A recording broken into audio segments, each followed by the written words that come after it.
I'm Mason Allen Cocker with ABC, hitting coordinator with the Arizona Diamondbacks. I'm going to run through your swing today, take a look at some of the things that I talked to my hitters about. See a couple things that we're going to slow down a little bit later on and talk to or draw some lines, and I'll show you what I'm talking about. But you know, what I like about your setup is it's a very athletic setup, meaning you have good bend in your knees. One thing I would be careful of is when you load or set up, try not to get that back knee stacked or swayed back over that back leg. You can see how your knee's over your back foot. When we get there, that we have two tendencies. One is to either just sit back there and spin to the ball, or we want to push forward and then we end up coming up. And our ground is the ground is our source of power, so we want to compress and stay down into the ground so that we can get extension with the hands and the barrel of the bat through contact. So be careful that we don't get stacked and then have that feeling of I got to get off this back leg. Okay. The other thing that I'm going to talk to you a little bit about is just the length of your stride. You know, we want to have that little bit of separation where that foot lands, and then we have some time for pitch recognition, and then we can get into our swing. But the longer the stride, the more it causes the front side to open up and makes it difficult to handle pitches away, makes it difficult to handle off-speed pitches. So those are probably two of the biggest things that I'm going to talk to you about and just show you what I mean.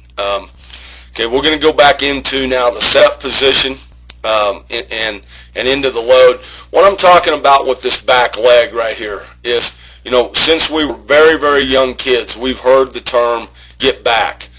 Well, really what we want you to do is we want you to get into the back leg, okay? If this knee is stacked over this foot, all of the weight is on top of this leg. And we really want this knee inside this foot so I can feel the load and the weight and all the energy gather to the inside part of that leg. So even if you want to preset back, let's just get this knee over here.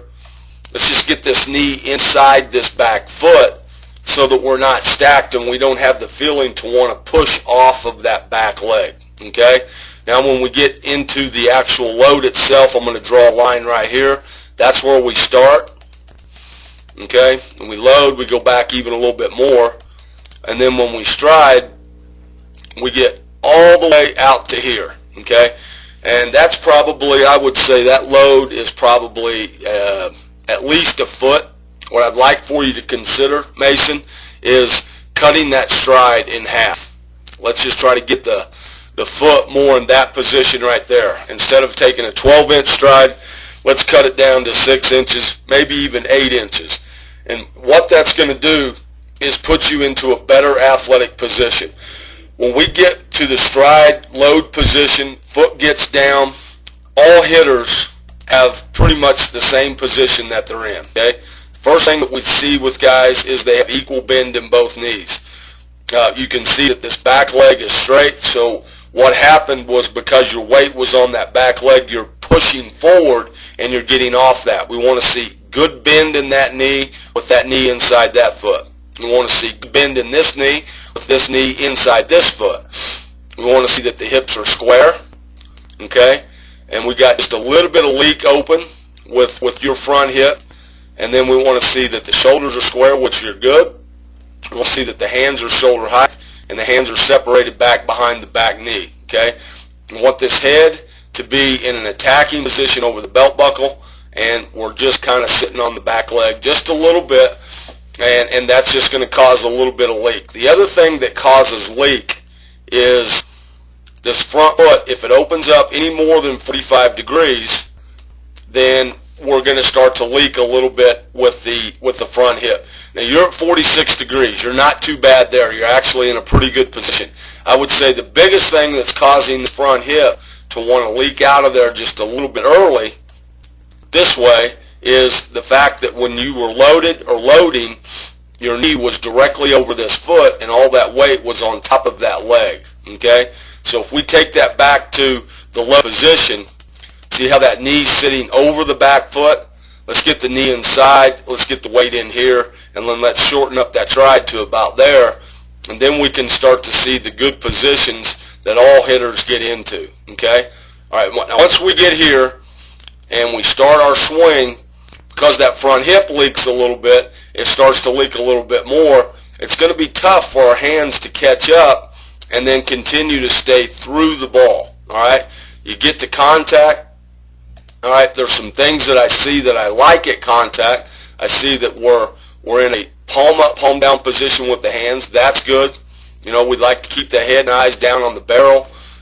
At contact, that's a good habit to get into. Anytime the head and eyes leave the contact area, the barrel will follow our head and eyes, so essentially our swing's done. We like for our guys to at least bury the head and eyes down in the hitting zone for at least a count after contact. That's going to ensure that we're getting through the ball, finishing the swing that we start. That all looks pretty good right there, but as we start to go forward, see how quickly we roll over.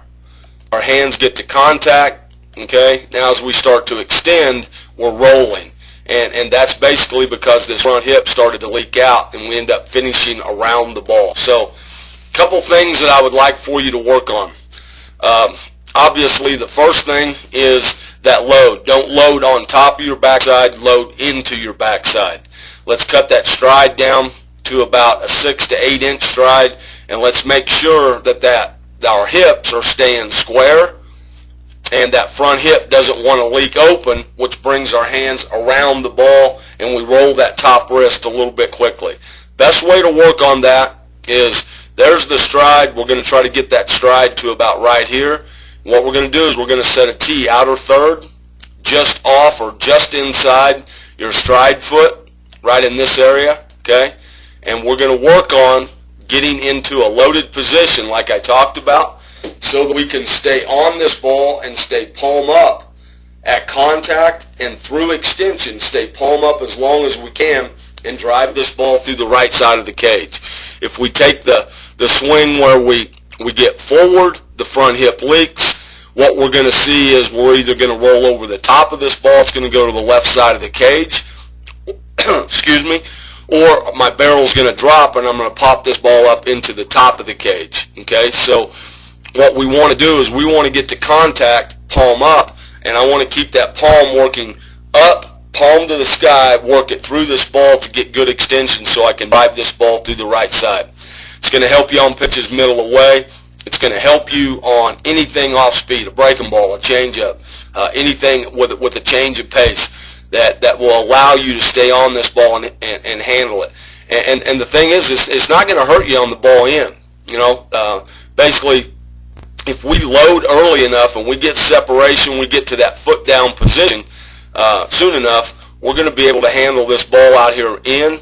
We're going to be able to handle this ball right here middle, and then definitely going to be able to stay on this ball that's out here on the outer third, and it's just gonna make you a more complete hitter. This is a drill that a lot of big league hitters will use off the tee. Believe it or not, they do a lot of cage work prior to batting practice. They do it off the tee because we can set that tee in the exact location that we like to work from, and make sure that our body is in a position to allow for a proper weight transfer and a proper hand path to stay through this ball and hit it where we're supposed to. So I think if you pay attention to the load, number one, don't let that load get on top of that leg where it causes you to want to push forward, and then we're going to shorten that stride 4 or 5 inches. Now you're going to be in a better position to keep that front hip from leaking. You're going to be in a better position to be able to cover the strike zone with more effectively. You have good power in your legs, you're strong. I see that your hand-eye is very, very good. We can just get you in a better position to cover the strike zone as well as off-speed pitches. It's just going to make you that much better hitter. Okay, bud? Mason, thanks for coming.